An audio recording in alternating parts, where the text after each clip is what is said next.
una de las noticias que también ha impactado, sobre todo los que tienen el ojo centrado en el país, fue la situación denunciada tanto por familiares y amigos de Fernando Albán, así como por el gobierno, en cuanto a las versiones que se manejan por su muerte. Esto causó gran conmoción. El fin de semana liberaron a unos militares, detuvieron a otros y se dio la liberación de Loren Saleh, luego de 4 años de estar en la tumba. Queríamos analizar este punto con una internacionalista, y quién más que Giovanna de Michel, quien conoce muy bien la materia internacional. Sí, bueno, fíjate, yo agregaría un tercer evento en esa narrativa que tú haces de manera absolutamente brillante, y es la concesión que le dio el gobierno de Colombia a Julio Borges como refugiado.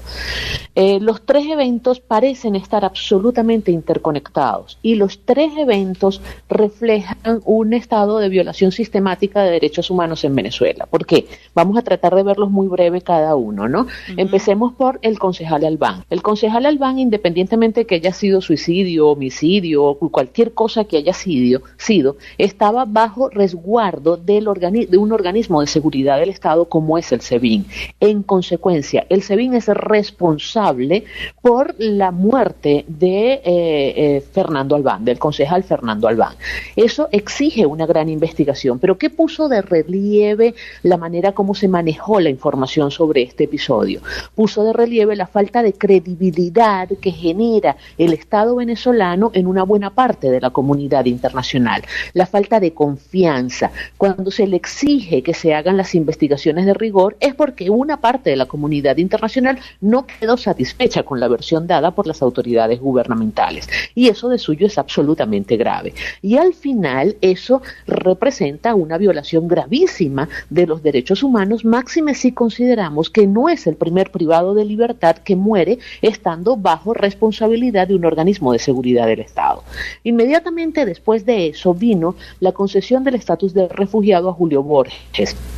Y el comunicado que emitió la Cancillería de Colombia para dar ese estatus fue que eran absolutamente creíbles los riesgos que Julio Borges manifestaba sentir en Venezuela, y por eso el Estado colombiano le daba el estatus de refugiado. El estatus de refugiado es un mecanismo de protección que da un gobierno extranjero cuando un ciudadano argumenta que su vida corre peligro en su lugar de residencia, y eso es lo que hizo Colombia. Es decir, de alguna manera no, efectivamente Colombia reconoció que la vida de Julio Borges y que su integridad física corren peligro en Venezuela. Eso también se traduce ¿en qué? En violación sistemática de los derechos humanos, porque no es primera vez que un líder opositor, un líder político opositor en Venezuela manifiesta que su vida está en peligro, ni es Julio Borges el único que está fuera del territorio nacional por esa argumentación. Después vino la liberación de Loren Saleh, y me llamó muchísimo la atención que la argumentación que esgrimió el gobierno venezolano fue que la liberación se daba porque había peligro de que se suicidara. Eso obliga a preguntarse cuál es el trato que están recibiendo nuestros privados de libertad, nuestros presos políticos que están corriendo riesgo de suicidarse. Es decir, algo se está haciendo muy mal dentro de los recintos carcelarios donde están los presos políticos, que se les está induciendo al suicidio. ¿Cómo se traduce eso? También en violación de derechos humanos. Es decir, son 3 eventos que ponen de relieve la sistemática violación de los derechos humanos. Y en las últimas horas hemos visto otra cosa. Hubo unas liberaciones de unos militares que tenían tiempo retenidos. Sí. Y posteriormente, horas más tarde, fueron perseguidos nuevamente. No solamente ellos, sus familiares también. Vimos el caso de Lugo, que fue llevado detenido él, su papá y la novia del oficial. Entonces, esto también hace pensar que definitivamente no hay ningún tipo de garantía, y en este último caso de los militares liberados y luego perseguidos nuevamente se ve algo todavía más grave, y es que hay como un desorden entre los poderes públicos. Mientras uno lo libera, el otro lo retiene nuevamente y lo persigue. Es decir, no hay un respeto a un poder judicial que tenga una sola columna vertebral, que sus disposiciones sean absolutamente acatadas y respetadas. Por otro lado, sale el fiscal diciendo que va a ser muy, muy fuerte con aquellos que cometan, ¿cómo se llama esto?, allanamientos sin autorización. Es decir, reconoce que hay excesos por parte de los organismos de seguridad del Estado al margen del sistema judicial, y esto de suyo es sumamente grave. O coherencia también, como no sé, en la aplicación de las leyes, porque correcto, si uno hace una cosa, otro... Sí. Cada uno parece estar haciendo lo que le da la gana. No hay una columna vertebral, no hay una directriz. Y mira, esto en el mundo militar de hace 2 décadas atrás, donde yo trabajé durante 26 años, se decía: orden y contraorden es un desorden. En líneas generales, lo que hay en el sistema judicial venezolano es un gran desorden, porque todo el mundo da órdenes y contraórdenes. Ahora fíjate, el enfoque del impacto comunicacional internacional, la situación de Fernando Albán, liberan, sale en Venezuela una noticia, pues apaga otra porque hay tanta dinámica. Sí, yo no creo que la apaga, yo lo que creo es que pone en evidencia que definitivamente en Venezuela las arbitrariedades se atropellan unas a otras. Es decir, tú no has terminado de evaluar una cuando ya surge inmediatamente la otra, porque además la excarcelación de Laurent Salet ni siquiera se puede considerar como una libertad, porque libertad plena es que ese muchacho hubiera tenido la absoluta autonomía para decidir qué hacer con su vida. Él sale prácticamente de la celda del SEBIN directamente al aeropuerto internacional de Maiquetía, lo montan en un avión y se va. Ahí vale la pena preguntarse, ¿eso lo decidió él o eso era parte de un trato al cual se llegó para su excarcelación? Una negociación pudo haber sido, ¿no? Y recuerda que no es primera vez, ya lo vimos también en una oportunidad anterior. Sí. Lo vimos con otro preso que fue liberado y fue llevado inmediatamente al aeropuerto, con el agravante de que eso no está permitido en las leyes nacionales, eso no está permitido en nuestra Constitución Nacional, no está permitido. Eso es lo que se llama expatriación o destierro, que no es lo mismo que extradición. Extradición es cuando el ciudadano es solicitado por el sistema judicial de otro estado por haber cometido algún delito y se le extradita para que sea sometido a la justicia de ese estado solicitante. En este caso no hay extradición, en este caso lo que hay es una expatriación, un destierro de este joven. ¿Qué se pretende con ello? Además de que, como te digo, es otra violación más de las garantías individuales, las garantías ciudadanas que nos da la Constitución Nacional a todos en Venezuela. ¿Y de qué manera esto, Giovanna, está impactando la comunidad internacional ya con todo lo que ya la comunidad maneja sobre Venezuela, estos 2 últimos eventos? Mira, yo creo que lo está impactando de una forma categórica porque inclusive la propuesta que hizo el canciller español no está orientada, digamos, a bajar la presión sobre el gobierno. Está orientada a tratar de buscarle una solución porque se entiende que el problema viene del gobierno venezolano. ¿Qué es lo que se busca? Lo que se está buscando es hacer que del gobierno definitivamente o deponga su actitud o sencillamente se eche a un costado y le dé el paso a un gobierno de transición. Y eso no lo vas a lograr si no convences al gobierno de que para él es menos costoso salir del poder que permanecer en el poder y seguir cometiendo este tipo de arbitrariedades. Yo creo que eso es lo que está buscando la comunidad internacional.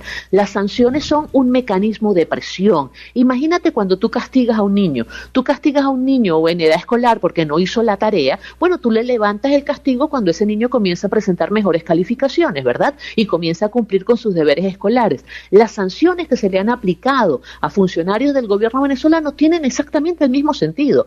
Buscan la manera de presionar al gobierno o para que cambie de actitud o sencillamente para que abandone el poder y entienda que es menos costoso abandonar el poder, salir del poder y dar paso a un gobierno de transición que seguir manteniéndose a trocha y mocha en el poder, cometiendo este tipo de arbitrariedades y siendo expuesto a mayores sanciones, a mayor desconfianza, a mayor presión por parte de la comunidad internacional. Yo creo que hay una convicción clara de que el origen del problema está precisamente en el gobierno nacional. Cuando tocas eso del tema español, si hay una posibilidad de diálogo del presidente español con el gobierno de Venezuela, porque ya uno ve las posiciones de algunos representantes de algunos partidos políticos en Venezuela diciendo, bueno, ya le quieren dar oxígeno, y España tampoco que ha sido con los inmigrantes venezolanos como otros países del sur con permisos temporales ni nada de eso, aun cuando hay muchos venezolanos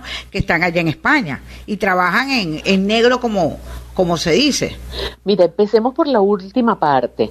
El gobierno español declaró recientemente que habían implementado todo un esquema normativo para darle flexibilidad y para regular la situación migratoria de los venezolanos que llegan a ese país. Y eso es absolutamente significativo. Ahora, yo particularmente no quisiera caer en la subjetividad de satanizar de entrada todo lo que tiene que ver con diálogo y negociación.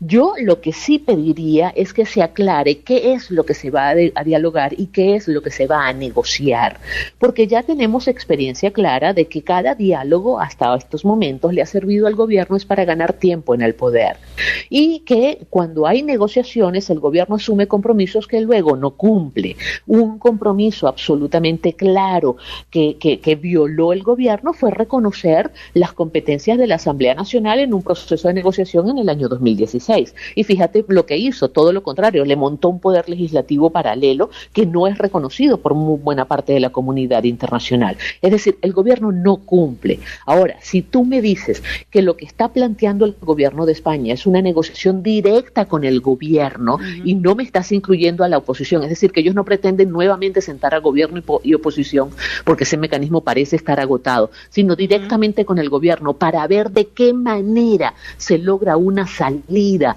y se permite abrir el paso para un gobierno de transición, pues yo lo celebro, que venga, que se haga. Aquí no es posible un gobierno de transición si el gobierno no se aparta. La única forma de que eso se logre es con muchísima violencia, y yo particularmente no quiero violencia en mi país. Pero la señal que ha dado el gobierno no es que se va a apartar hasta ahora. Bueno, yo no percibo eso. Nosotros no sabemos. Recuérdate, Deudelis, que hay cosas que se ven y hay cosas que no se ven.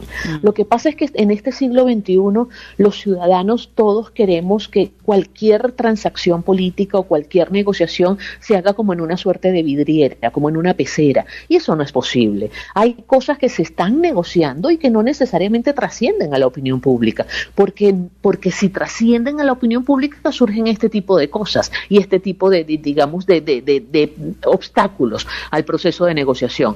Esperemos a ver realmente por dónde va. Cuando tengamos más información por dónde va este diálogo que está proponiendo España y cuál es el sentido de la negociación que está proponiendo España, ahí reclamaremos y ahí alzaremos la voz. ¿Qué es lo que no creo que debemos estar dispuestos a aceptar los venezolanos? Que el gobierno venezolano siga asumiendo compromisos que sabemos que ya no va a cumplir.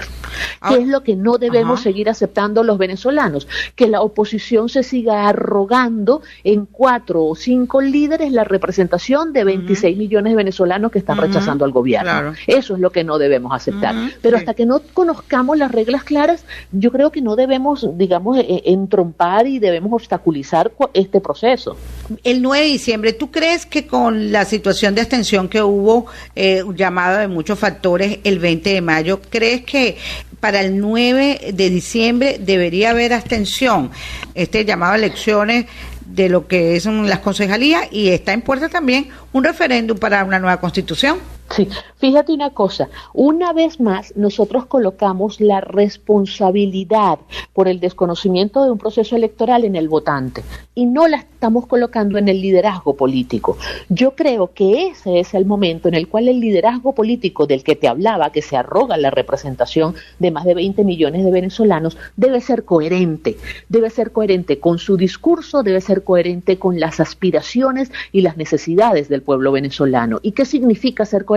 No acudir a un proceso electoral, no es cuestión de pedirle al votante que no vote, es cuestión de que el político entienda que no están dadas las condiciones para ir a una contienda electoral y que esa contienda electoral lo único que va a hacer es darle más oxígeno al gobierno. Más oxígeno le da participar los partidos políticos en esas elecciones de diciembre que la propuesta que está haciendo el gobierno español. Sin embargo, nosotros atacamos la propuesta del gobierno español y dejamos, impunes o completamente inmunes al al liderazgo opositor venezolano que está dispuesto a participar en esa contienda. Y una vez más le endosamos toda la responsabilidad al ciudadano de a pie, al votante. Yo creo que debemos salir de esa trampa de Vélez. Yo creo que debemos comenzar a endilgar las responsabilidades donde deben estar.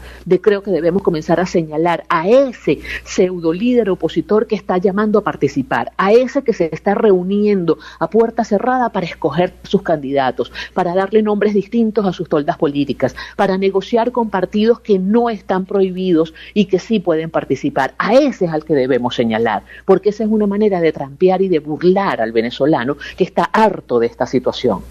Conversamos con Giovanna De Michele ya esta pregunta, porque esto es un hecho internacional que el fin de semana tuvo eco a nivel mundial sobre la emigración de más de 2.000 hondureños que están saliendo del país caminando hacia Guatemala rumbo a los Estados Unidos.